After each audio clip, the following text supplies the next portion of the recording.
One of the many pupils taught by Patrick McDonald is Kate, a music student. She first heard of the Alexander technique while she was at school and found that it was not only beneficial to her piano playing, but also to her general way of life. In fact, many colleges of music and drama have adopted the technique as part of their course.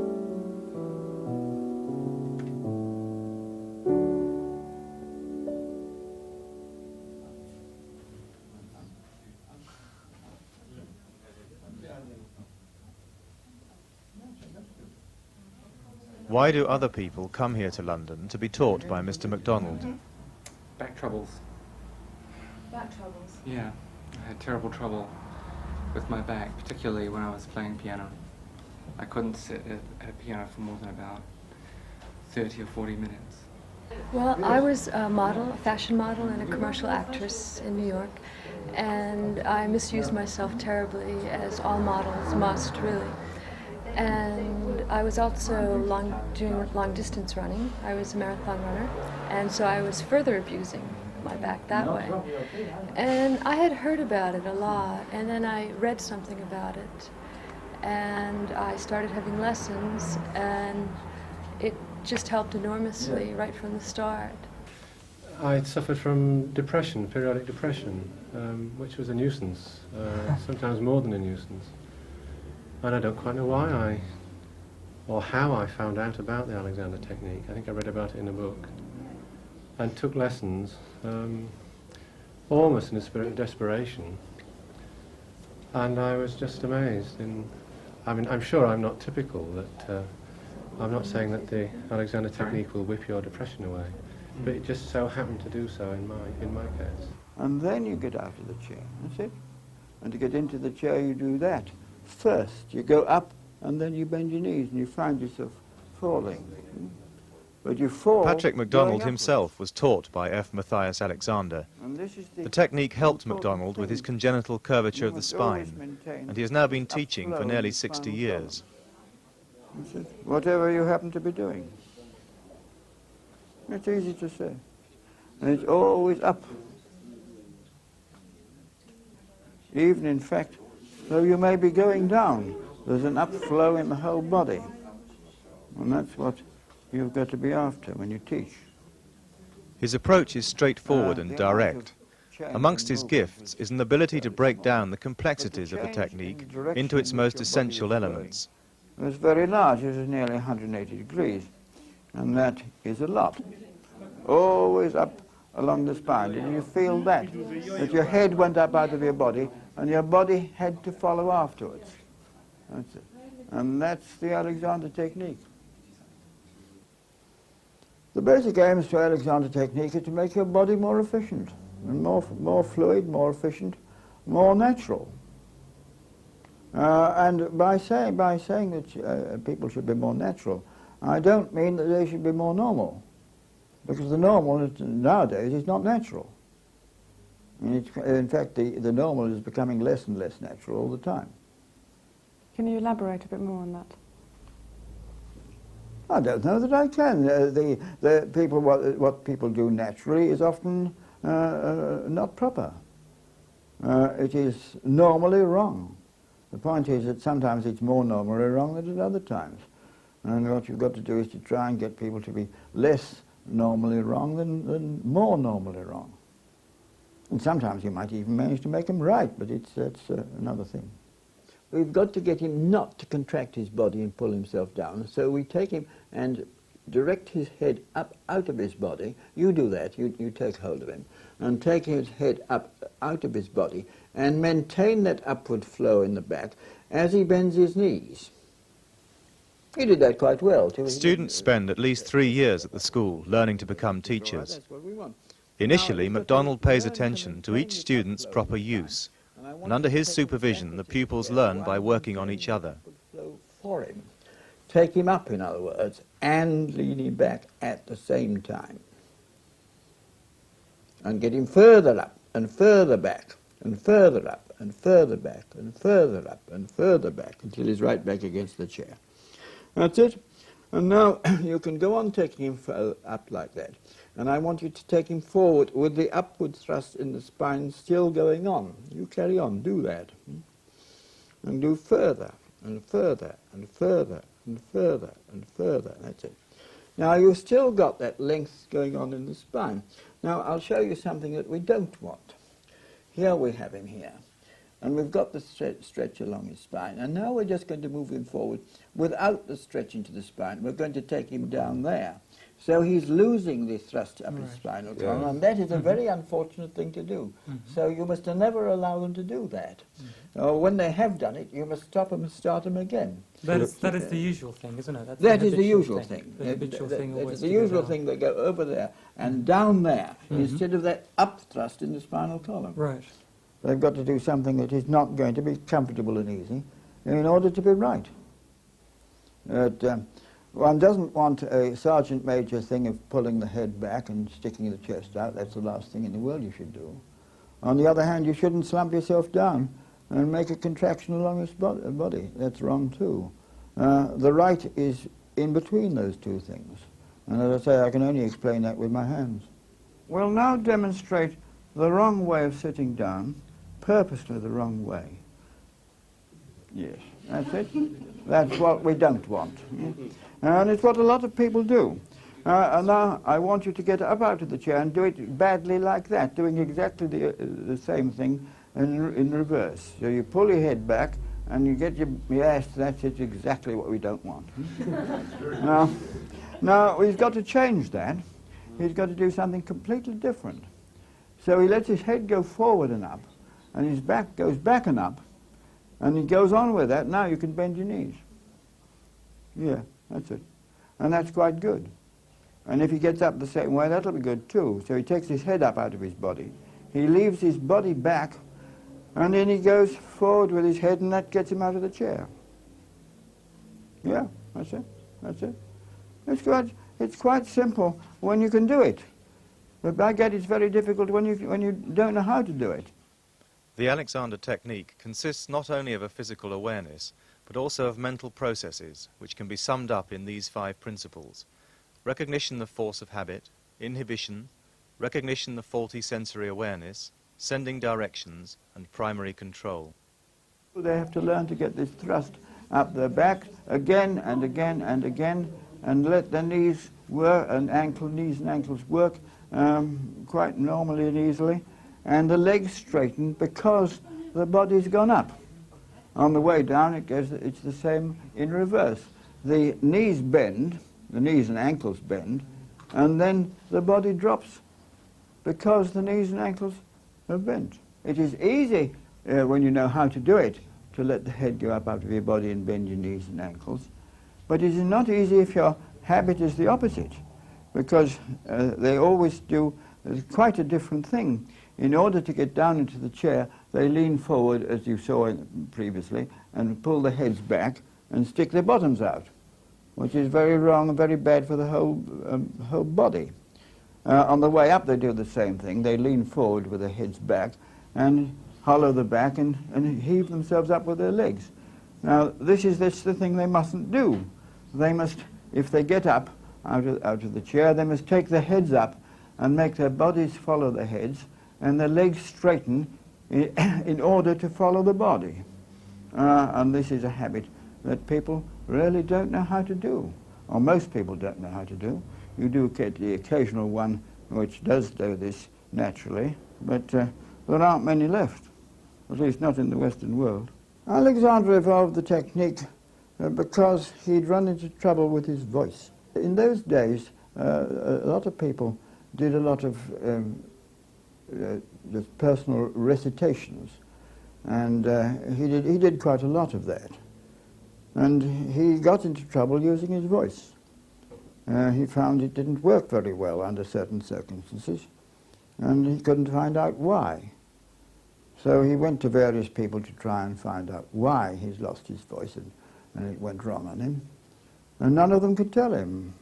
So he just said to himself, well, if none of the people can tell me, I will find out for myself. Well, this was a very, very important decision on his part. So he started to look in mirrors, and later several mirrors, to find out if he could see what he was doing when he used his voice. And for a long time he was unable to see what he was doing. It looked quite normal, quite natural. And later he began to see it. He was doing certain things with his voice which might be harming his production of the sound. And indeed he found out later on that it was harming the production of his sound. And you can read all about this in the first chapter of The Use of the Self. It's quite a long description of what he did, how he saw it, and how he got able in the end to deal with it. And he finally did deal with it, and he dealt with it by finding that he had to organize his whole body in a different manner. He'd have to do quite different things with himself, not only his voice, but with his whole body. And that was the start of him understanding the Alexander technique. Now, this, what we call the whispered R, is the basis of speech. What you've got to do is to open your mouth in a certain way with a certain freedom there, and then you produce the sound while you're doing that. And first of all we do it with a whisper with practically no sound at all, and then we do it by getting you to make vowel sounds. We usually do the alphabet A, R, or at. Okay. And you can do that in a moment. We'll go up there and you smile, upper lip of your teeth, and the jaw forward and drop open, and then make the sound after me. A. A. And close and open. Ah. Ah. And again close and open each time. O. O. At. At. E. E. Et. It. I. I. It. It. O. O. Ot. Ot. You. You. Ut. Ut. Ow. Ow. Oi. Oi. That's it, that was good. Now, so you notice that each time we made that sound, we had an upthrust in the spinal column. It's just gentle little thing. And this is the important thing that you've got to do when you make a noise. When you talk or whether even if you sing, you must do the same thing. You must get this upflow in the spine to do it. It's easy to say, and not quite so easy to do. Another important feature at the school is table work, where gravity does not affect the spine in the same way as when standing upright. Shosana Kamininz, McDonald's colleague, can show her pupil the subtleties of the technique. On the table, the student is not encouraged to do anything. This state of doing and non-doing is fundamental to the learning process. I'm going to take your head and point it towards me and see to it that you do not tense your neck muscles, or shall we say, think of releasing them. If there is, at this moment, it's quite good. And we are going to point your chin up there rather than what you like usually doing. Is this familiar? Yeah. There you are. And you realize, of course, what a difference it makes to your voice too when you get that pressure down. Yeah. Shoshana, why does my head need to be supported on the table?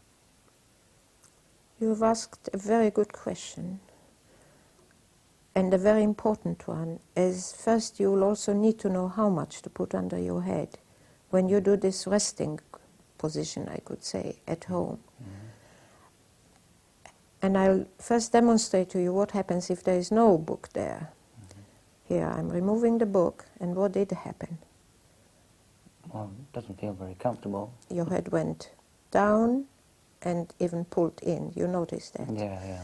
So that creates, of course, a shortening of the spine and the jamming of all joints. Now, when you put the book under, it should be so that your neckline is parallel to the table. Of course, you cannot see it, but I shall be telling you about it.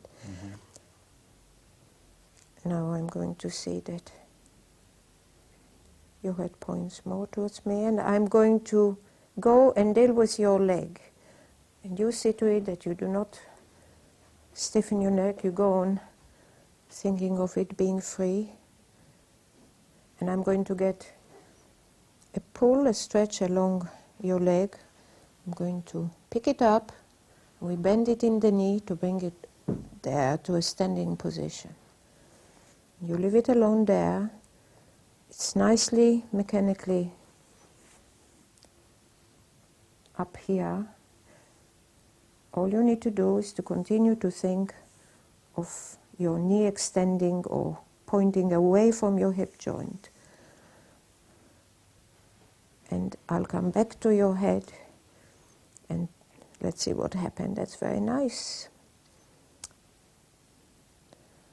And we go on getting the same thing again and again.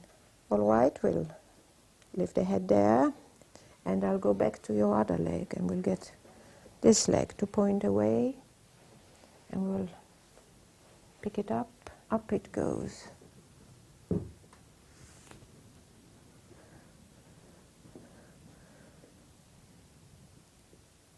I believe that something happened here. Are you aware that your chin was pulled in, or you pulled it in, when we dealt with the left leg? No, I wasn't aware. Well, this is something that is habitual with you, and of course you wouldn't be aware of it yet. And of course you are here to learn to stop it or alter it into something quite different, which is more like what I'm doing now. And you notice that I have actually taken your head back up. Well, it may seem back to you, that's a very interesting comment, but it's only because we got the chin to lift up and your head is now pointed up and out. Yeah. The thing itself is very subtle, very small, invisible, and actually it is a message that is the translation of this imperceptible, tiny stretch along your spine. I do feel a release coming anyway. Exactly. It's through the release also that you can get it. And it's through this that you get the release. And now I'm going to take your shoulder out. While you go on freeing the neck, pointing head up and out, I'm going to get hold of your shoulder blade and get a stretch and a squeeze out. So my shoulder's going out to the side, is it? It is. Yeah. It is. In a certain round manner.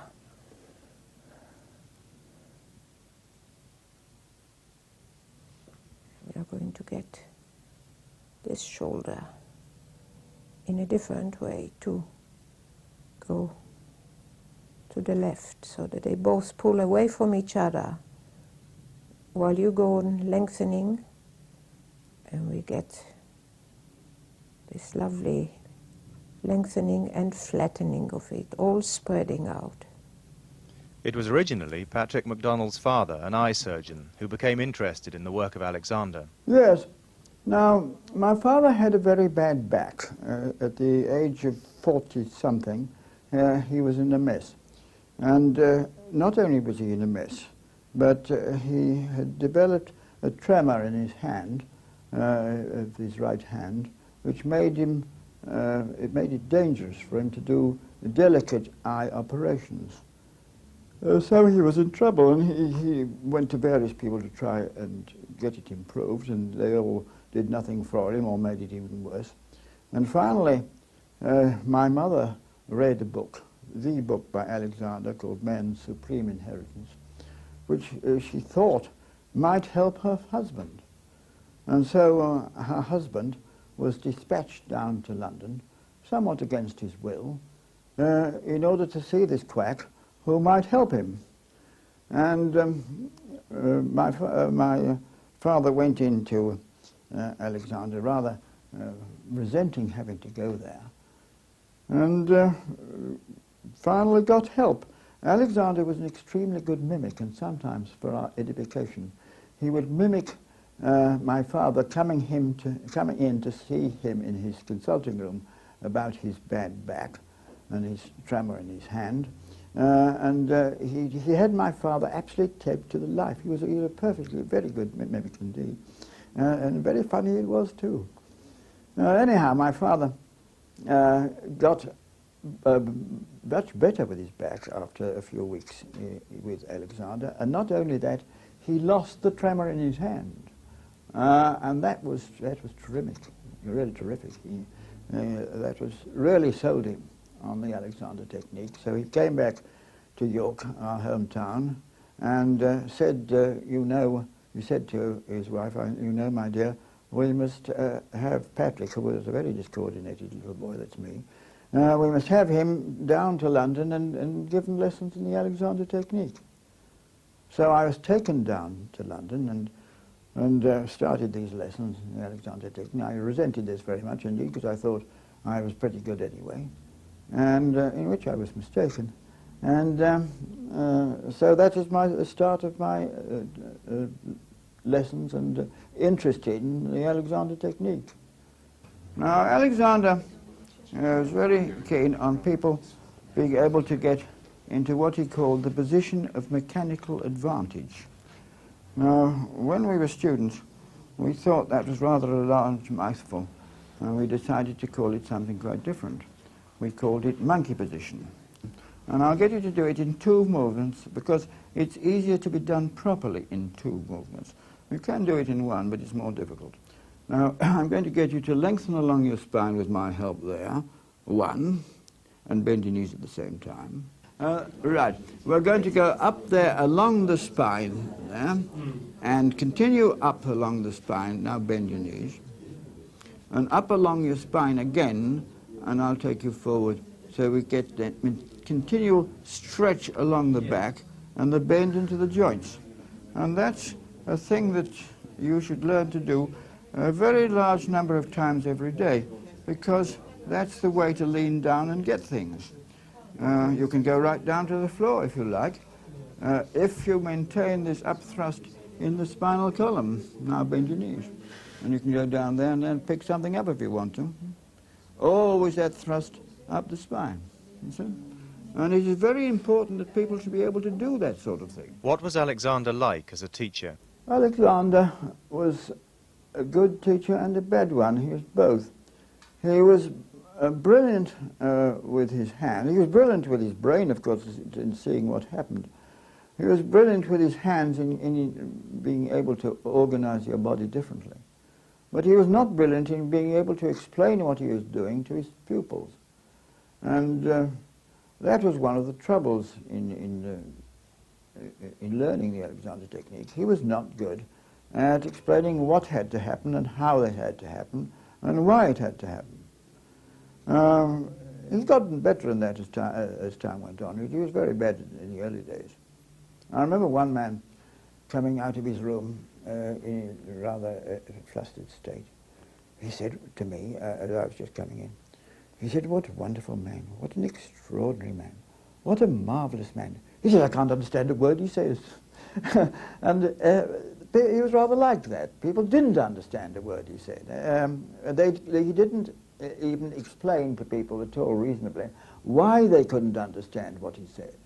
Because you mustn't expect to understand what an Alexander teacher tells you straight away. You have to wait and find out what it is he's talking about and how he's talking about it, and then you can begin to understand.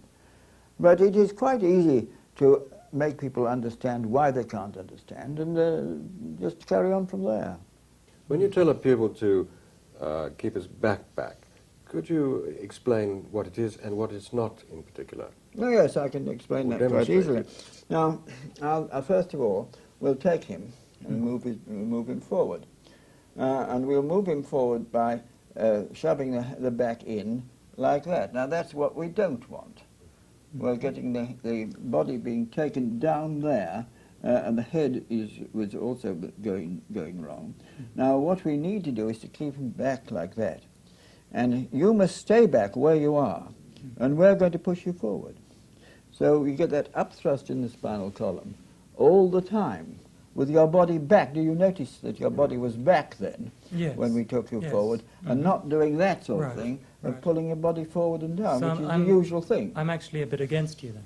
You're a bit against me, very gently against me, but not very So heavily. in effect, he's leaving his back, but he's not pulling back either, which He's often not pulling happens back. either. Yes, I'll tell you what, we'll get him to do the wrong thing again, a different wrong thing. To teach his pupils the meaning of inhibition, direction, doing and non-doing, MacDonald draws attention to their habitual misuses, even causing them to go wrong. Gently back against us. In fact, do it more than gently. More than gently, push a bit. Push back. Okay. Push back hard. Yeah, now that's what we don't want. No, he's definitely going back and down. He's definitely going back and down. Now, we're going to get him to push back very gently while we take him forward. That's it. Yes. And that's the right thing. Did you notice the difference in what you did then? Yes, it's got a completely different Getting quality. that backwardness of the body and an upflow in it at the same time. Well, this is what you've got to do. I notice that you require your pupils quite often to have their legs wide apart. Is that necessary? No, it's not necessary, but it's easier. If you get people to do this sort of thing with their feet together, it's a lot more difficult. So I never start them to try and do that. Later on, they have to learn to do that with their feet right together, keeping their bodies back and keeping the upflow going on in their body. But but that's a bit difficult. So we'll leave that till later. Yes. And I also notice that in the training course, when you teach people to take people in and out of the chair in inhibition and direction sense, there is a vast difference between taking someone forward and up as opposed to taking someone up to go forward. Could you perhaps demonstrate that? Yes. Well, you push them forward to get them out of the chair. But if they go forward, they push themselves down and go wrong. And therefore you encourage them to let their heads drop a little bit forward and keep their backs back against you while you push them forward. So we do that. So his body was operating against the way we pushed him, rather than with it. And that's the way we want it done. Yes. But that's with particular reference to the hands on the head. Yes, you can do it with the hands anywhere, as a matter of fact. Yes. Did Mr. Alexander work with his hands underneath the chin? Usually, yes, but not all the time. Sometimes he'd work with his hands on top of the head like this. He would actually do something which normally would put people seriously wrong. He pushed them down. Yeah. Now, Why doesn't he go down then? He doesn't go down because we've encouraged him to go up. So he's going against us. And we push him forward there, and he falls up out of the chair, like that. In spite of the fact we're pushing him down, he is going up. And it's him going up that is important. Yes, it's very clear. My spine is lengthening as you Your do that. spine is lengthening, exactly. While we push you down, you go up. But you don't do that with the person who's absolutely new, because then they get very mystified as to what in fact you're doing. How do you bring it about? Because it seems to be a contradiction in terms. Well, it is a contradiction, really. The whole thing is a contradiction. We're getting that here. And we're saying to the pupil, now come on, you go up, straight up against us and lean backwards. And then he finds himself out of the chair. Yeah. Now, if you did this to him, you see, like that, and let him drop forward down there, then he wouldn't be able to do that. No, he becomes heavy, doesn't he? He becomes heavy, and the whole thing is downward directed. Instead of that, where you're pushing him down, and he goes upward against us like that. So the whole thing works properly like that. In fact, it's not just simply pushing him down. I mean, you yourself, or the teacher, is lengthening their own spine and staying back. Very true. And he himself is inhibiting any reaction on his part to collapse. Yes. He's going up against you. He's doing, yes, he's doing exactly the thing that our hands are, the opposite of what our hands are doing to him. That seems to be very important, that I as a pupil must leave it to you, teacher. It seems to be very important. Well, you as a pupil must know what the teacher is getting at, and try and organize it for the teacher's thing to work properly. But it's the teacher's idea that must be worked on. Right. Can the Alexander technique be considered as a cure? One can consider Alexander as a cure, but that's not the real thing that he's interested in teaching in. What Alexander really was interested in was changing people from a set of bad habits to a set of better ones, or I might even say a set of good ones, in which a cure would take place automatically as part of the learning process. It's educational rather than medical. I thought it was designed for curing ailments, whether of the body or the mind, separately, instead of realizing that it had to do with unlearning habitual patterns, which is something that not many things can give you. So how's it helped you? How's it helped me? It's allowed me to break the chain between stimulus and response.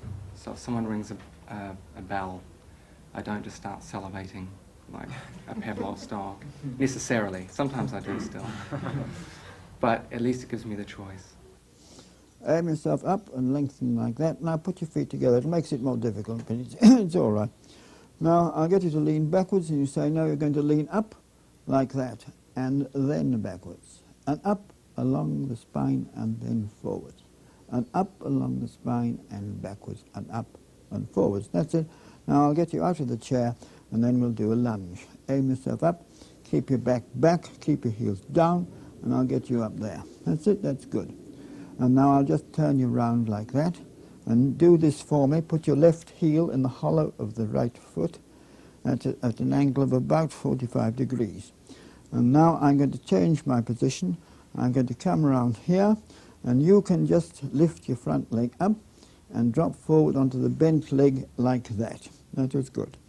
I want the thrust along up your spine as you come back up straight with both legs straight. I want the thrust up your spine as you bend the back leg and do that. And the thrust up your spine as you come up, and the thrust up the spine as you go forward, and the thrust up the spine as you come back. And now I'm going to get you to bring your foot back, aim yourself up, keep your back back, and then move the whole backwards back. That's like that. Apart from the obvious physical benefits, are there other ways in which the technique can help you? Yes, the benefit you get from the Alexander technique is all kinds of different benefits. The most obvious one is most obvious ones are the physical benefit of being more healthy, more lively, more able, and so forth. The various other benefits that you get. I think that very often after lessons in the Alexander technique you can think straighter. I came into the technique for a physical reason. So that was my motivation. So I noticed the physical aspects of it first. And then I did note that as my thinking was changing, my body was changing as well. And I don't think you can separate the mental from the physical. Some people have motivation. Someone mentioned they came into it for depression, so that perhaps was his vehicle into it, but then he noticed that he changed physically a lot. So I don't think you can separate the two. Alexander has changed my life by keeping me alive. I think if I had not gone to Alexander, I should be dead by now, a long time ago. I was in a mess, and he got me out of the mess.